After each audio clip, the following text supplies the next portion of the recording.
함께 기도하시겠습니다. 하나님, 이 시간 주님께로 나아갑니다.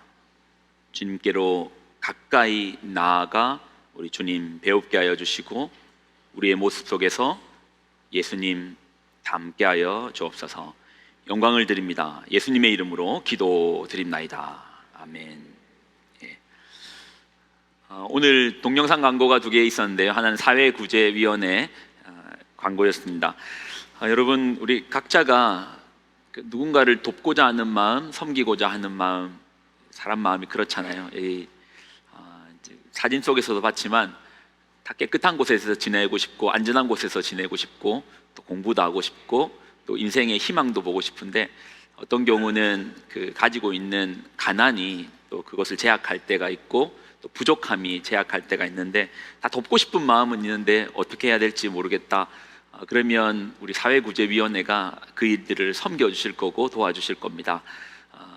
각지를 돌면서 가장 필요한 곳으로 아름답게 흘려보낼 겁니다. 그러니 섬겨주시고 자그만 금액도 괜찮습니다. 섬겨주시면 그 금액으로 아름답게 쓰도록 하겠습니다.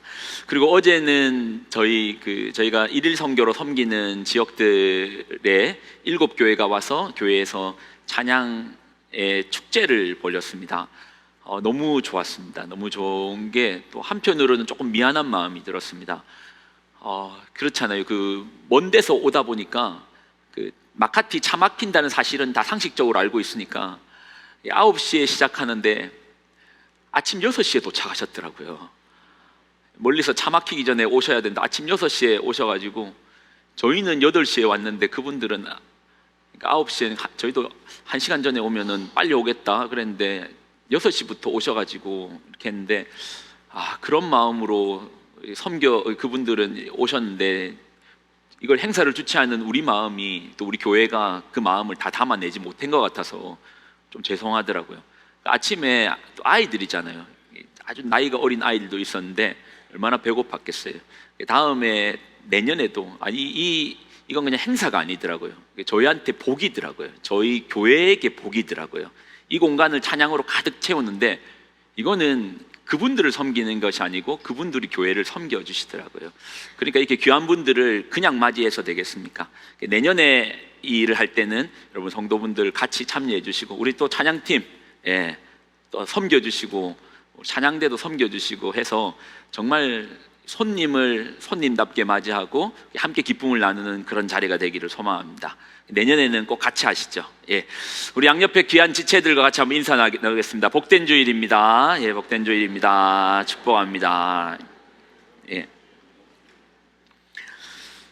오늘은 이제 바리새인에 대해서 좀 나눌 건데 성경에 보면은 바리새인이라는 이야기가 참 많이 나옵니다. 그리고 바리새인과 연결되어 있는 예수님과의 어떤 관계성도 많이 보이죠.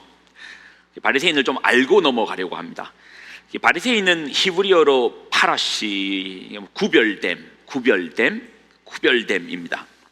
예수님께서 오시기 140년, BC 140년경부터 이스라엘 사회에서 꽤나 존경받던 집단입니다. 그러니까 어떤 종교적인 특권을 가지고 있었던 게 아니고요. 똑같은 우리네 사람들인데 특별히 그들의 삶과 구제와 특별히 그 말씀을 향한 열심 앞에서 사람들이 자발적으로 존경하는 그룹이 바리새인들이었습니다.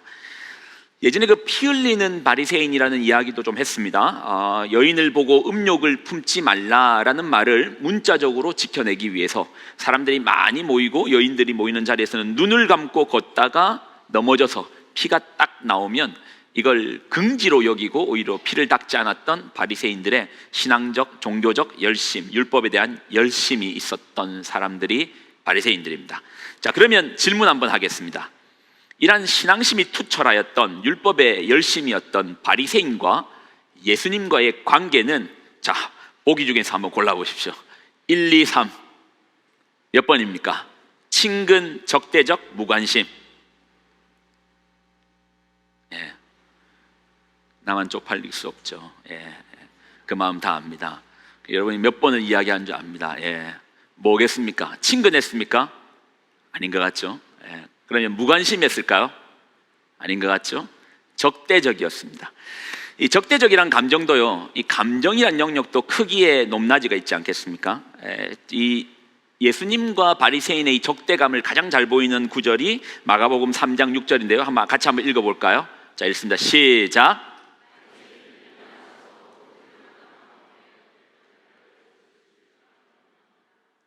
예수를 죽일까 의논하노라. 뭐 이 말 속에 사실은 그 적대감이 다 이제 표현되잖아요. 같이 있을 수 없다. 물과 기름이다. 죽일까 하노라. 그런데 그 앞절의 구절을 보면 조금 더 그 적대감이 더 얼마나 강력한지가 보입니다. 바리새인들이 나가서 곧 헤롯 땅과 함께 어떻게 예수를 죽일까 의논하는데요. 여기서 바리새인들과 헤롯 땅은 지금의 우리 이 정치적으로 보면 지금의 국민의힘 또 민주당의 관계하고 비슷해요.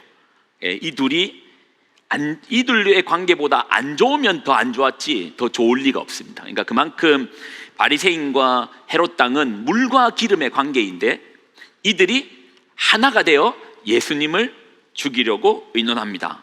왜 그럽니까? 지금의 국민의힘과 민주당도 갑자기 일본이 쳐들어와서 잠수함이 됐든 군함이 되었든 우리 부산 앞바다에 띄워두면 이 두 당이 하나가 될 거잖아요. 마찬가지로 그들에게 예수님은 그 정도로 외부의 적처럼 다가오는 상당한 적대감을 보였더라는 겁니다. 근데 여러분 한번 물어볼게요.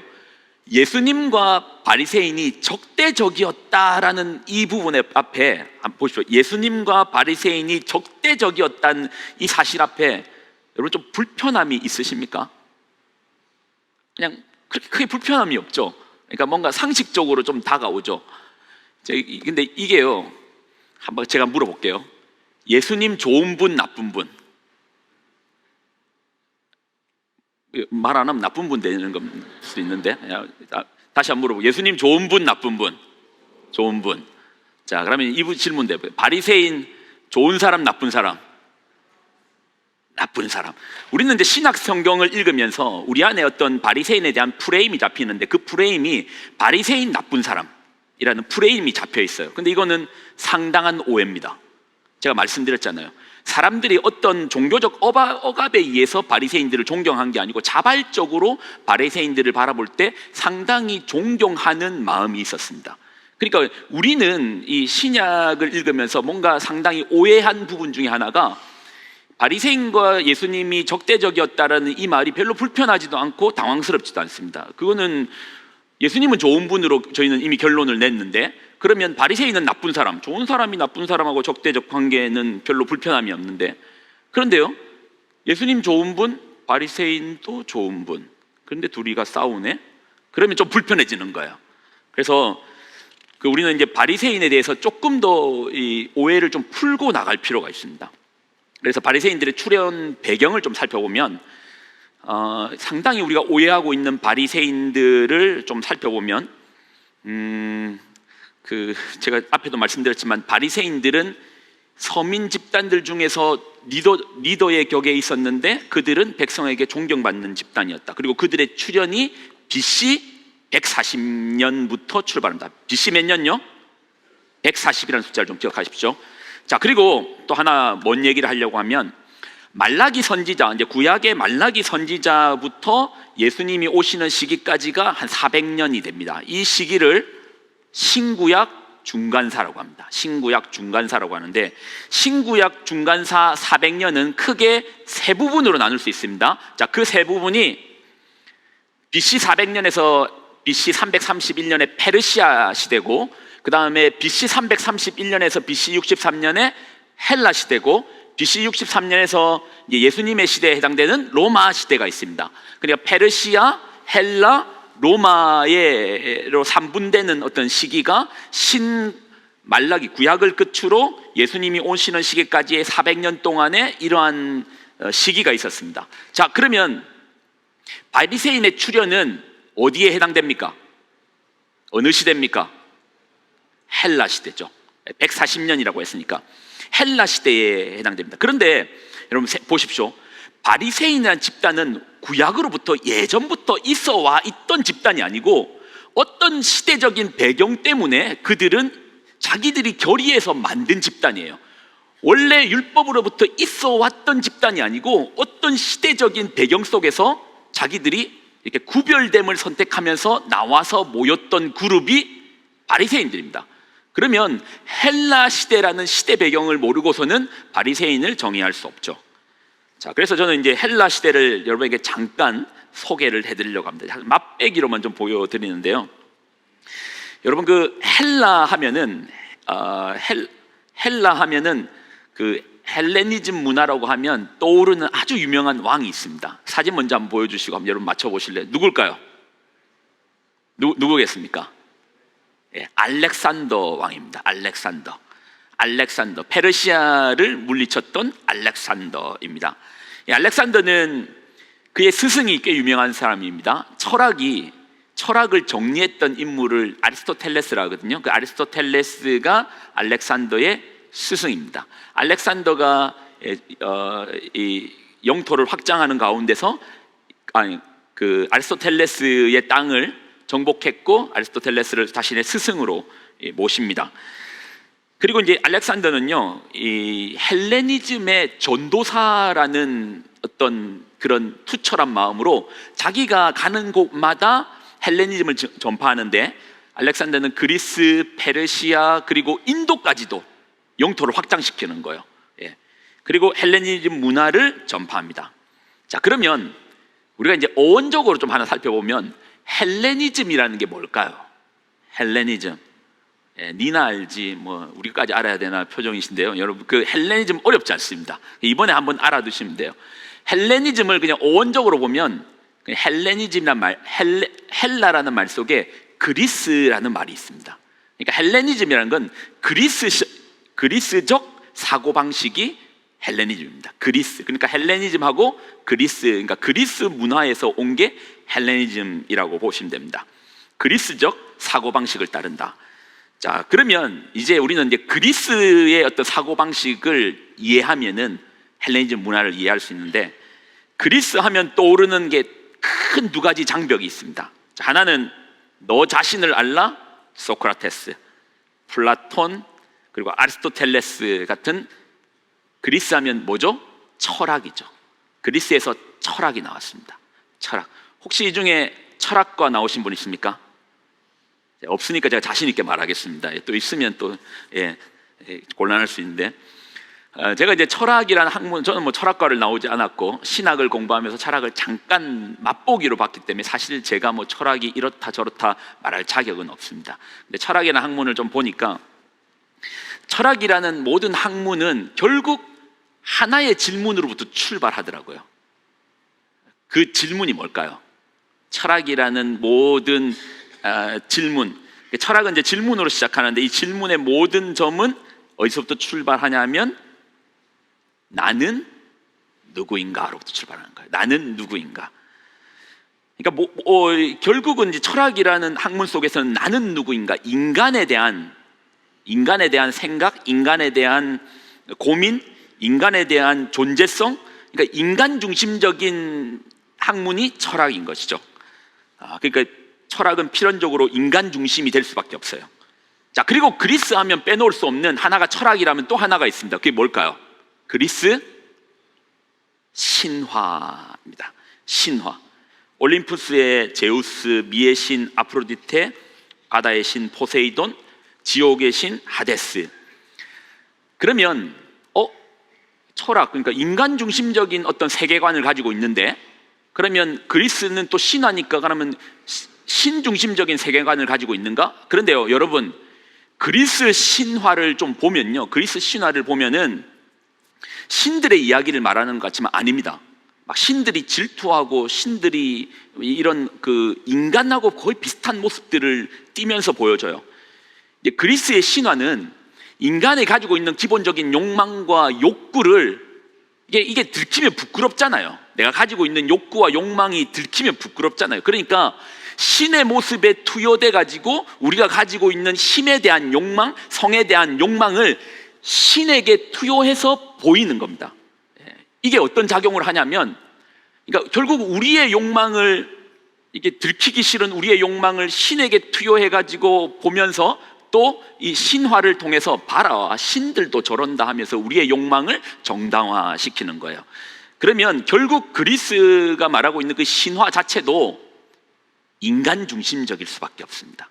예, 그러면 이 헬레니즘 문화를 한마디로 정의하면 헬레니즘 문화 속에서는 무슨 중심요? 신본주의, 인본주의. 예, 인간을 향한 인간 중심의 인본주의적인 사상이 나올 수밖에 없는 것이죠. 자, 그러면 이제 어느 정도 정리가 됐습니다.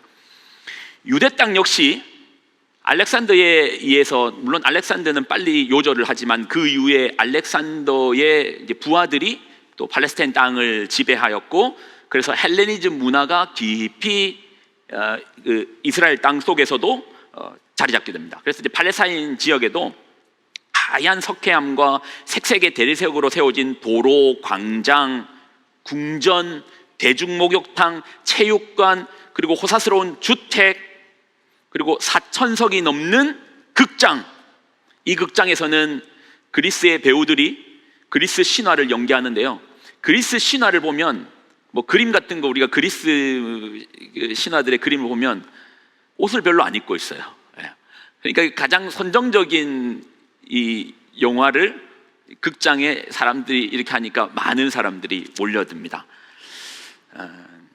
이 가운데서, 이러한 문화 속에서, 이러한 세상 속에서 바리새인들은 하나님 말씀과 율법을 고수하기 위하여서 스스로 인간 중심적 세상에서 단절하여 신본 중심적의 세상으로 옮겨왔던 인물들이 바로 바리새인들이란 겁니다. 이 바리새인들의 결의를 느낄 수 있는 하나의 사건이 있는데요, 이건 예수님 당시의 사건입니다. 예수님께서 아직 유명해지기 전에 어리실 때 있었던 사건 중에 하나가, 본디오 빌라도가요, 유대 땅을 점령합니다. 본디오 빌라도가 유대 땅의 총리로 오면서, 총리가 아니고 뭐죠? 유대 땅을 다스리러 오면서, 그때 유대인들은 로마와 끊임없이 투쟁을 했거든요. 투쟁을 하면서 본디오 빌라도와 어떤 약속을 맺습니다. 협정을 맺는데, 그 협정이 뭐냐 하면, 로마가 이스라엘을 다스리는 거 오케이, 인정한다. 그렇지만 결코 해서는 안 되는 한 가지 약속을 부탁하는데, 그것은 황제의 성상, 그러니까 우상을 예루살렘으로는 들고 들어올 수 없다. 이거에만 동의해주면 당신이, 로마가 우리를 다스리는 걸 인정해줄게. 빌라도가 거기에 동의합니다. 동의하고, 그렇지만 빌라도는요, 이 약속을 파기하고 황제 가이사의 동상을 예루살렘에 세우기 시작합니다. 그때 바리새인들이요, 빌라도의 왕궁 밖에서 이 결정을 바꾸어 달라고 5일 동안 밤낮으로 서서 울며 간청합니다. 일종의 농성을 한 거죠. 점점 그 세력이 많아지니까 빌라도는요, 그러면 우리 만나서 다 같이 한번 이야기하자고 경기장으로 그들을 다 모읍니다. 그리고 이미 경기장에는 많은 군인들을 매복시켜 두었습니다. 그리고 바리새인들이 다 모이자 군인들이 창을 겨두고 화살을 겨두며 바리새인들을 향합니다. 그리고 빌라도가 묻습니다. 너희의 결정을 바꾸지 않으면, 너희가 내 말에 순응하지 않으면 오늘 이 자리에서 다 죽는다. 그러면 그때 바리새인들이 어떤 행동을 했는가? 모두 그 경기장에 엎드립니다. 그리고 목을 드러내면서 차라리 율법을 범하느니 나의 목을 쳐라. 그래서 빌라도가 항복했다라는 기사가 있습니다. 율법을 어기느니 차라리 죽여달라 했던 그들이요, 그 정도의 율법에 대한 열심이 있었고 충성이 있었던 그들이, 그래서 백성들은 그들의 모습을 보면서 비록 나는 그렇게 살지 못하지만은 그렇게 사는 바리새인들을 보면서 자연스럽게 그들을 향한 존중과 존경이 잡혀 있었더라는 겁니다. 예수님 시대예요. 그랬던 그들과 예수님이 적대적이었다라는 겁니다. 어떠십니까? 이제는 좀 불편하지 않습니까? 그냥 저 사람 나쁜 사람으로 끝냈을 때는 별로 불편하지 않은데, 듣고 보니 저 사람 괜찮은데, 근데 어떻게 예수님하고 적대적이었을까? 저는 이제 오늘 본문 속에서 종교적인 열심이 남달랐던 바리새인들이 예수님의 복음과 반대편에 서 있는 어떤 그 불편한 장면을 좀 보았습니다. 자, 먼저 6절에서 8절 말씀 한번 읽어보겠습니다. 오늘의 본문입니다. 자, 마가복음 7장 6절로 8절 읽습니다. 자, 시작.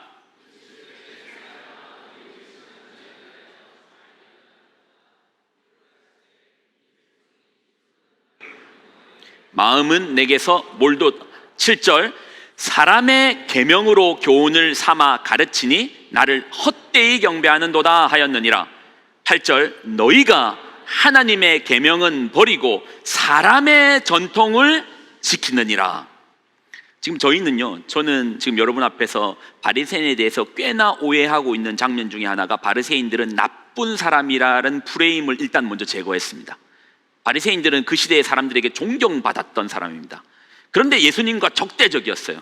그리고 이런 적대적이었던 이유를 예수님은 말씀하시는데, 너희가 입술로는 나를 공경하되 마음이 내게서 멀다라고 말하는 거예요. 자, 이 예수님께서 인용하였던 이사야서 29장 13절 말씀도 같이 한번 읽어보겠습니다. 이사야서 29장 13절 읽습니다. 시작. 주께서 이르시되 이 백성이 입으로는 나를 가까이하며 입술로는 나를 공경하나 그들의 마음은 내게서 멀리 떠났나니 그들이 나를 경외함은 사람의 계명으로 가르침을 받았을 뿐이다. 예수님께서 말씀하시는 바리새인을 향한 이 말씀은 뭡니까? 그들의 마음 속에 하나님을 향한 마음이 없다라고 말하는 거예요. 바리새인들의 마음 속에 하나님을 향할 마음이 없다라고 말합니다. 율법을 누구보다 잘 지키는데요, 하나님 말씀을 문자적으로 지키기 위해서 목이라도 내어놓으려는 작정이 있는 사람들인데요, 그런데 예수님의 말씀은 그 마음 속에는 하나님을 향한 마음이 없다라고 말합니다. 그리고 제가 그 성경 속에서 바리새인과 예수님께서 부딪히는 몇 가지의 장면들을 또 이제는 좀 읽을 거거든요. 이제는 여러분이 한번 생각하면서 한번 찾아봐요. 도대체 하나님을 향한 마음이 없는 그들, 그리고 지금 성경에서 보여주려고 하는 몇 가지 장면들이 있는데 한번 읽으면서 한번 찾아볼게요. 자, 마가복음 7장 1절입니다. 오늘 본문입니다. 자, 7장 1절과 2절입니다. 자, 같이 읽습니다. 시작.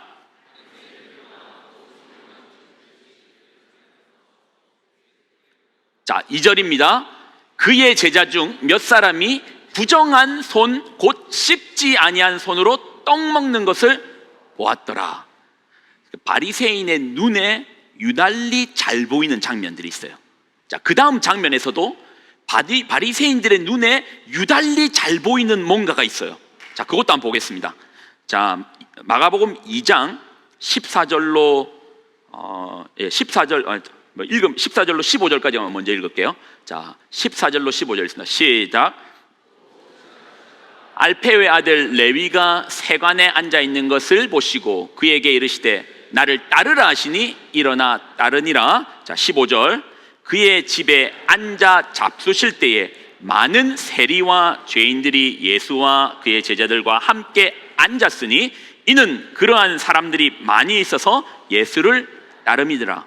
자, 이러한 상황 속에서 바리새인들이 이 장면을 봅니다. 유달리 그들의 눈에 잘 보이는 장면이 있습니다. 자, 16절 읽겠습니다. 자, 16절 읽습니다. 시작. 바리새인의 서기관들이 예수님께서 죄인 및 세리들과 함께 잡수시는 것을 보고 그의 제자들에게 이르되 어찌하여 세리 및 제자들과 함께 먹는가? 자, 이에 대한 예수님의 답변도 한번 들어볼까요? 자, 2장 17절입니다. 시작. 예수께서 들으시고 그들에게 이르시되 건강한 자에게는 의사가 쓸데없고 병든 자에게라야 쓸데있느니라. 나는 의인을 부르러 온 것이 아니요 죄인을 부르러 왔노라 하시니라. 여러분, 지금 제가 지금 우리 같이 읽고 있는 장면에서 뭐 하나 보이는 거 없습니까? 예수님은 그들의 마음을 꿰뚫어 보시면서 했던 말이, 너희는 입술로는 나를 공경하는데 정작 너희 마음 속에는 하나님을 향한 마음은 없다라고 말합니다. 하나님을 향한 마음이 없는 그들이 지금 읽었던 구절, 그러니까 바리새인과 예수님이 부딪히는 모든 장면에서 보면 유달리 그들의 눈에 잘 보이는 장면이 있어요. 자, 마지막으로 한 구절 더 읽겠습니다. 마가복음 3장 1절로 6절인데요. 자, 이것도 좀 천천히 한번 보겠습니다. 마가복음 3장 1절로 하나님을 향한 마음이 없는 그들이 유달리 잘 보이는 거. 자, 읽겠습니다. 시작. 한쪽 손 마른 사람이 거기 있는지라. 2절. 사람들이 예수를 고발하려 하여 안식일에 그 사람을 고치시는가 주시하고 있거늘 자, 보려고 합니다. 자, 3절. 예수께서 손 마른 사람에게 이르시되 한가운데 일어서라 하시고 4절 그들에게 이르시되 안식일에 선을 행하는 것과 악을 행하는 것, 생명을 구하는 것과 죽이는 것 어느 것이 옳으냐 하시니 그들이 잠잠하는 것을. 마저 다 읽을까요? 자, 5절 그들의 마음이 완악함을 탄식하사 노하심으로 그들을 둘러보시고 그 사람에게 이르시되 내 손을 내밀라 하시니 내밀매 그 손이 회복되었더라. 자, 6절 마지막으로 읽습니다. 자, 시작. 바리새인들이 나가서 곧 헤롯 땅과 함께 어떻게 하여 예수를 죽일까 의논하니라. 그 마음속에 하나님이 없는 바리새인들의 눈에 유달리 잘 보이는 장면들. 결국 어떤 장면들이 많이 보이죠? 나는 저들과 다르다. 유달리 그들의 눈에 자세히 보이는 것은 나는 저 사람과 달라. 마지막으로 한 구절만 더 볼까요? 누가복음 18장 11절입니다. 같이 한번 읽을까요? 시작. 바리새인은 서서 따로 기도하여 이르되 하나님이여 나는 다른 사람들 곧 토색, 불의, 간음을 하는 자들과 같지 아니하고 이 세리와도 같지 아니함을 감사하나이다. 여러분, 우리가 출발했던 것은 바리새인이 어디로부터 출발해왔, 어떻게 해서 출현해왔는가를 봤어요. 인본주의적 세상 속에서 어떻게 하면 하나님 중심적 세상으로 갈까 하여 스스로 구별하여 나왔지만 정작 그들이 결국 왔던 것은 종교를 만들었던 거예요. 여러분 아십니까? 종교와 신앙의 차이가 뭔지 아십니까? 결국 종교도 사람 중심적인 거예요. 그렇게 벗어나고 싶어 했는데 그들이 그렇게 갈등하며 왔고 목이라도 내어내며 오고 싶었지만 그들 역시도 헬레니즘과 문화와 다를 바 없는 인간 중심적인 종교로 기독교를 만들고 있는 겁니다. 여러분, 이 차이에서 가장 큰 거는 결국 시각 차이입니다. 어떤 시선으로 바라보는가. 바리새인은요, 자신의 눈으로 볼 때 왜 저 사람 저거 하지 않아? 왜 저 사람은 저렇게밖에 안 살아? 왜 저 사람은 이렇게밖에 안 돼? 저 사람은 왜 그래?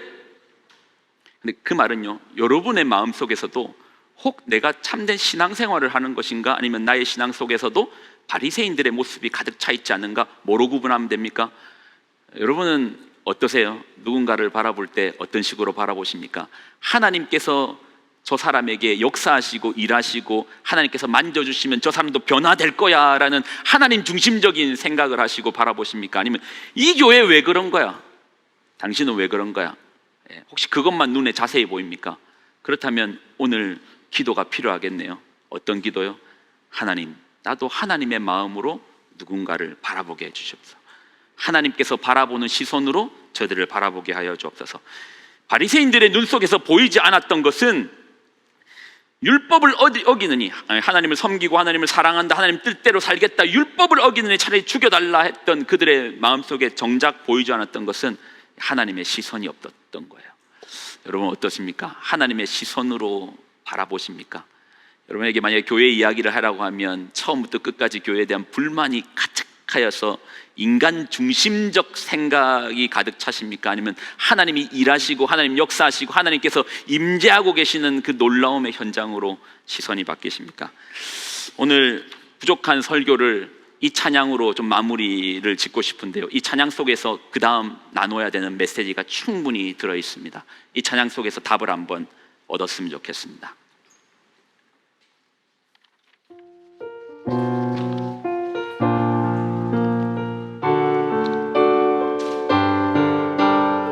이 고백을 같이 좀 드렸으면 좋겠습니다. 우리는 바리새인적인 신앙이 아니고 하나님 중심적, 하나님 기뻐하시는, 예수님께서 바라보시는 시선으로, 하나님 바라보시는 시선으로 참된 신앙의 삶을 살기를 소망합니다.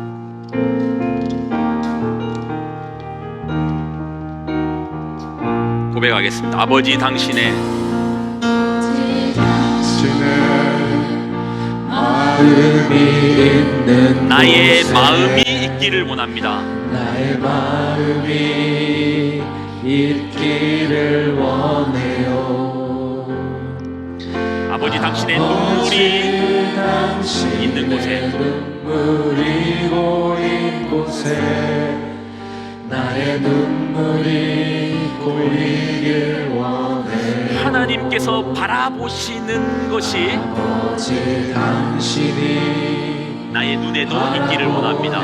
영혼에게 나의 두 눈이 향하길 원해요. 하나님께서 눈물을 내시는 그 자리에 아버지 나아가기를 원합니다. 당신이 울고 있는 어두운 땅에 나의 두 발이 향하길 원해요. 정말 이 고백을 들읍시다. 나의 마음이 아버지의 마음 알아. 내 모든 뜻 아버지의 뜻이 될 수 있기를. 나의 온 몸이 아버지의 마음 알아. 내 모든 삶 괜찮다면 우리 모두 일어서서 다시 한번 고백할까요? 아버지 당신의 마음이 있는 곳에 당신의 마음이 있는 곳에 나의 마음이 있기를 원해요. 여러분 어떠세요? 여러분의 마음속에는 하나님의 마음이 담겨져 있습니까? 아버지 당신의 눈물 아니면 우리의 시선으로만 누군가를 판단하고 정죄하는 것으로서 우리의 신앙생활을 유지하고 있습니까? 고이길 원해요. 아버지 당신이 바라보는 영혼에게 나의 두 눈이 향하길 원해요. 아버지 당신이 울고 있는 어두운 땅에 나의 두 발이 향하길 이 가사의 고백이 우리의 원해요. 고백이 되기를 원합니다. 나의 마음이 아버지의 마음 알아. 내 모든 뜻 아버지의 뜻이 될 수 있기를. 나의 온 몸이 아버지의 마음 알아. 내 모든 삶 당신의 다시 한번 고백하겠습니다. 삶 되기를. 나의 마음이 나의 마음이 아버지의 마음 알아. 내 모든 뜻 아버지의 뜻이 될 수 있기를. 나의 온 몸이 아버지의 마음 알아. 내 모든 삶 우리 당신의 고백합시다. 삶 되기를. 예수답게 하여 주옵소서. 예수 닮기를. 예수 보기를. 예수만 높이기를. 내가 원하네 내 평생 소원. 예수 닮기를. 예수만 닮기를. 내가 우리 다시 한번 믿음의 고백 드리겠습니다. 예수 닮기를. 예수 닮기를. 예수 보기를. 예수만 닮기를. 내가 원하네 내 평생 소원. 예수 닮기를. 예수만 닮기를. 내가 원하네. 우리 마지막 한 번만 더 고백하고 예수 닮기를. 예수 닮기를. 예수 보기를.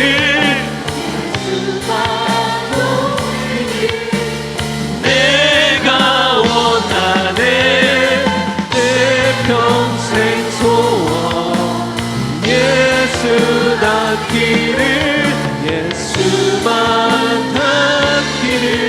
내가 완전하신 예수. 완전하신 예수. 새롭게 하시네. 새롭게 하신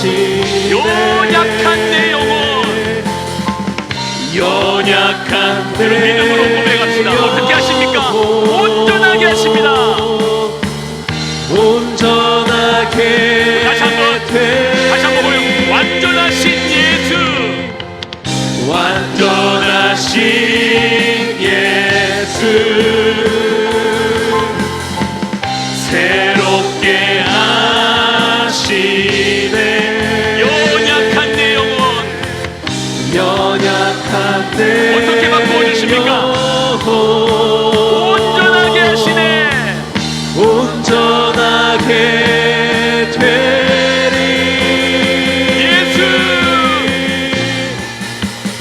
예수 닮기를, 예수 보기를, 예수만 높이길 내가 원하네.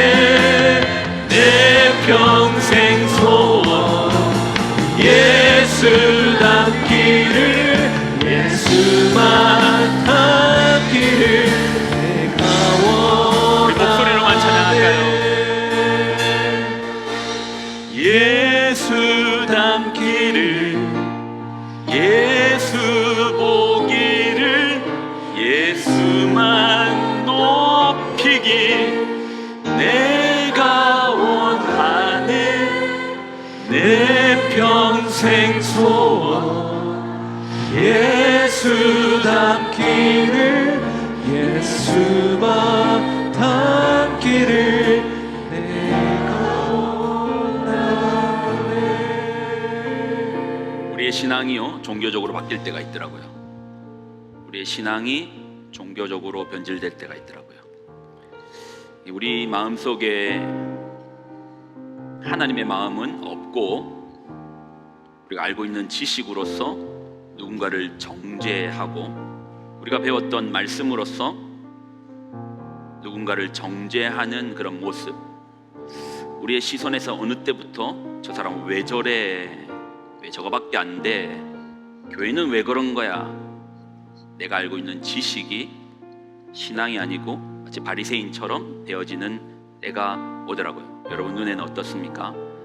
우리가 끝까지 놓치지 말아야 되는 것은 예수님께서 저를 어떻게 바라보시는가, 예수님께서 저 사람을 어떤 시각으로 바라보시는가, 예수님께서 교회를 향하여 어떤 마음을 가지고 계시는 것인가, 예수님께서 저 아이를 향하여서 어떤 눈으로 바라보고 계시는가. 왜요?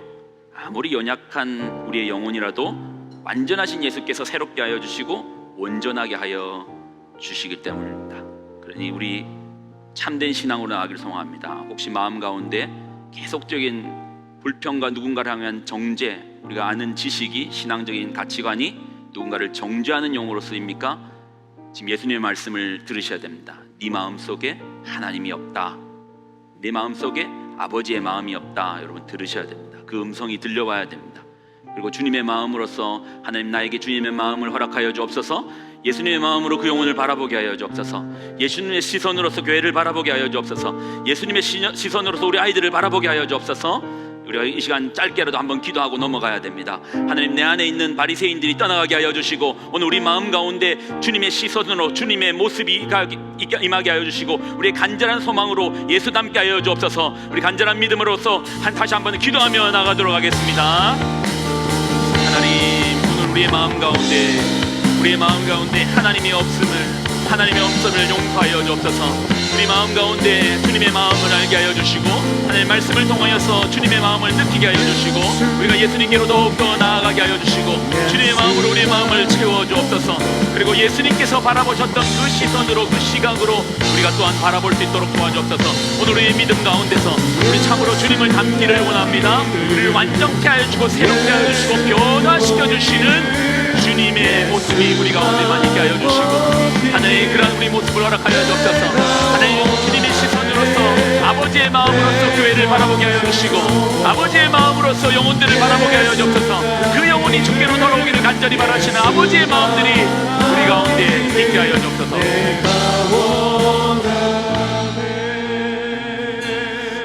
하나님 감사를 드립니다. 하나님, 우리 마음에 어느덧 그 열심이 아버지의 마음은 온데간데 없고, 인간의 가르침으로 아버지의 말씀을, 아버지의 뜻을 오히려 덮어버리고, 누군가 하나님께로 예수님께로 오는데 우리가 장벽이 되어서 그 사람들이 우리를 완전케 하여 주시고 새롭게 하시는 주님을 못 만나게 하는 장벽이 되기도 합니다.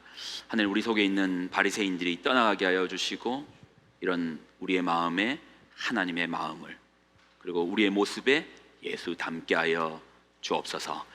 이제는 우리 주 예수 그리스도의 은혜와 하나님의 무한 극진한 사랑하심과 성령님의 교통 동행 충만하심의 역사하심이 예수 닮기를 소망하며 하나님의 마음으로 세상을, 또 교회를, 내 옆에 이웃을 바라보기로 작정한 귀한 성도들의 삶과 가정과 자녀들의 머리 위에 이제로부터 영원히 항상 함께하여 주시기를 간절히 축원드리옵나이다. 아멘.